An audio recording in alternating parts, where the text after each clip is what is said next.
Dan pengawas pemilu Kabupaten Tulungagung menggelar sosialisasi ke pengawasan pemilu. Sosialisasi ini diikuti oleh perwakilan partai politik serta stakeholder lain.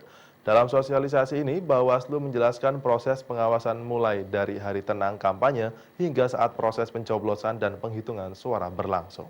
Kemudian Pak Sejumlah perwakilan dari partai politik, mahasiswa, dan stakeholder di Kabupaten Tulungagung mengikuti sosialisasi pengawasan pemilu yang digelar oleh Bawaslu setempat. Sosialisasi ini digelar sebelum pelaksanaan pencoblosan.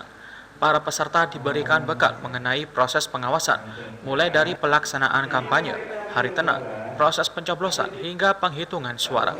Dalam sosialisasi ini, Bawaslu juga menjelaskan jenis pemilih yang dapat menggunakan hak pilihnya. Mereka juga menerangkan perihal pengawasan yang bisa dilakukan di tiap tempat pemungutan suara. Saat pelaksanaan pencoblosan, Bawaslu akan menempatkan 1 orang di tiap TPS. Mereka akan mengawasi mulai dari proses pencoblosan hingga penghitungan suara. Selain itu, di masa tenang kampanye, Bawaslu akan melakukan patroli untuk mencegah terjadinya money politik. Mereka juga akan melakukan razia alat peraga kampanye yang masih terpasang. Sesuai peraturan dalam masa tenang kampanye, segala jenis alat peraga kampanye harus dilepas dan tidak boleh dipasang. Sesuai dengan instruksi dari Bawaslu RI, ada beberapa kegiatan yang akan kita lakukan. Salah satunya adalah kita akan melakukan patroli pengawasan politik uang yang itu diperintahkan oleh Bawaslu RI.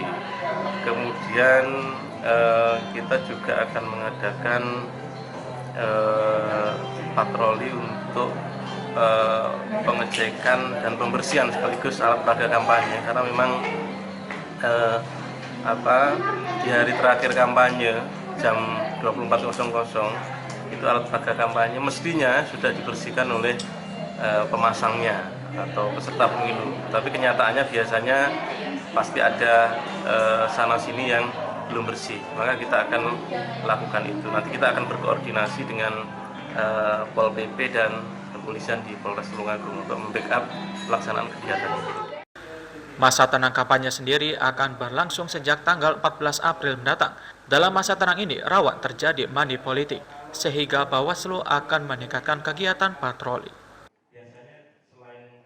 Khairul Abadi, Surabaya TV.